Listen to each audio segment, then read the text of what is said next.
Hi everybody, Melissa Carpenter here, certified hypnotist and mindset coach. I am here to help you get to the root of the problem. All right, so I wanted to make two videos tonight, and I'm sorry I haven't been with you guys. Kids, you know, just kids. Okay, so I want to go over my first one. I had a limiting belief session, and just so you know, all sessions are confidential. I'll never say names and I'll never give personal information that can call you out. But every once in a while I may give a few examples of how this works because it's just so cool and I want everybody to know how cool it is, okay? Okay, so I do have my notes, but for this first one I'm not going to need it because it was just... it's like fried in my brain forever. So when I do my hypnosis, there is no, you're going to do this and you're going to do that. There's nothing like that. It's more of, I let your subconscious mind guide to whatever you need to see. And then once you've seen it, then we may change a little bit of the scenario in the way that you are processing the information.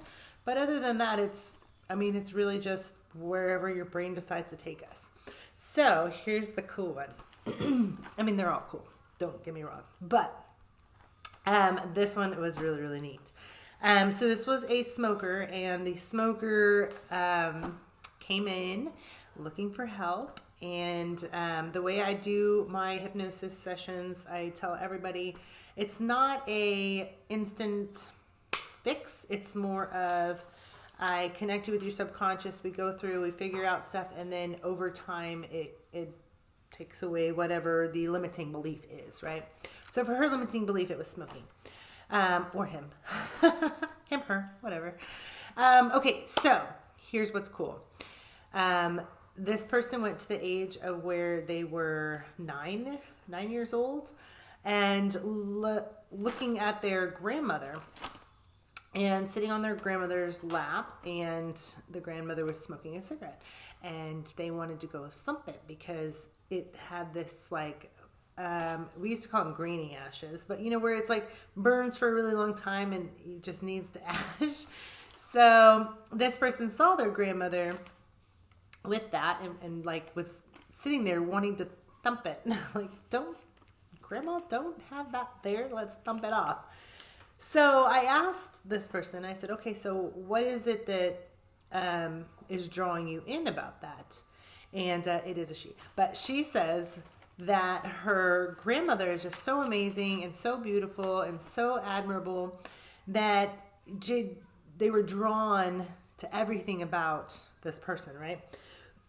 So grandma was a smoker, and that made this person feel like their role model was everything in that, right? Even smoking.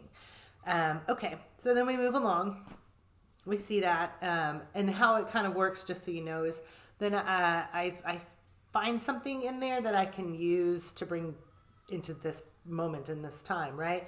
So for that one, I said, okay, well, let's ask your grandmother. Grandmother, would you want this person to smoke? And the grandmother was like, nope, I do not want this person to smoke. And so the person took that into consideration, and so we move on. Okay, so the next part, she's looking in the mirror, and she's probably about 12 years old. She's looking in the mirror, and she's practicing how to smoke. She's again in her grandmother's house, and now there's kind of camp or something down the road where all the cool kids are, right? And they all smoke, everybody smokes. So she's sitting there with one of her grandmother's cigarettes in the mirror and practicing how to look cool to smoke. And so I told her to look in the mirror, and as herself now, and ask herself, do you really feel like you look good doing that? No. Okay. And do you feel like you're worthy of not having to do that and still be able to go hang out with those kids? For sure, right? Sounds so simple and easy, but when we're kids, we're like, no, but I want to do this because that's going to make me look cool. Okay, so then we move on, and then we went to the time where she was 14. She's hanging out with her best friend, and they are smoking up a storm in the car, singing whatever. And they're actually on their way to go buy more cigarettes, okay? So I said, okay.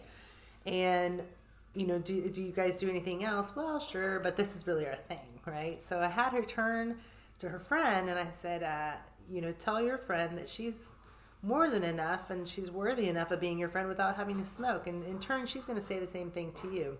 So they did that back and forth, and, you know, a few tears were shed because she never really realized that that's friendship doesn't surround anything, right? Like friends are just friends. You don't have to drink, you don't have to smoke, you don't have to have money, you don't have to look a certain way. Like if you're truly a friend with somebody, none of that matters. Doesn't matter. I'm sorry, so this brain has got me all molded up. Okay, so the interesting thing is when she came out of this, I asked her, you know, so what'd you think? And she says, you know, some of those memories I don't even remember. Like I remember now that I've seen it, but I couldn't have told you those memories before doing this. So that was really cool.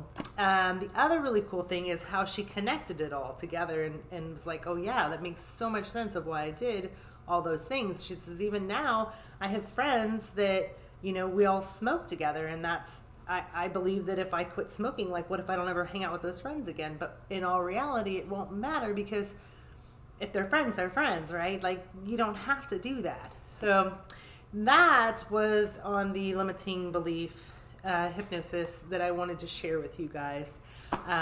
Again, all of these are always confidential, but you know, if I give examples and stuff, nobody's going to know who you are. I promise. No, I won't ever say a name, and I'll never give away stuff that's going to call you out. I guess that's it on that one. I thought that was a very interesting limiting belief hypnosis, and I wanted to share how I work in that and kind of how it goes. Like, it's not your normal hypnosis, I'll tell you that. It's pretty darn cool.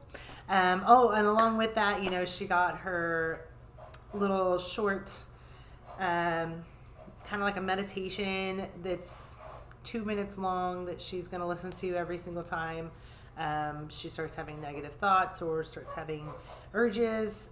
She'll do that before she even attempts to do the urge. And then a long one at night for 21 days that she'll be doing that just kind of reiterates everything that we went through during the hypnosis. Okay? I didn't use my notes. I didn't need them. Not for this one anyway. Now the next one I'm going to do, I do need these. So I have another video coming up, and it is on the QHHT that I did. All right. Loves. Bye.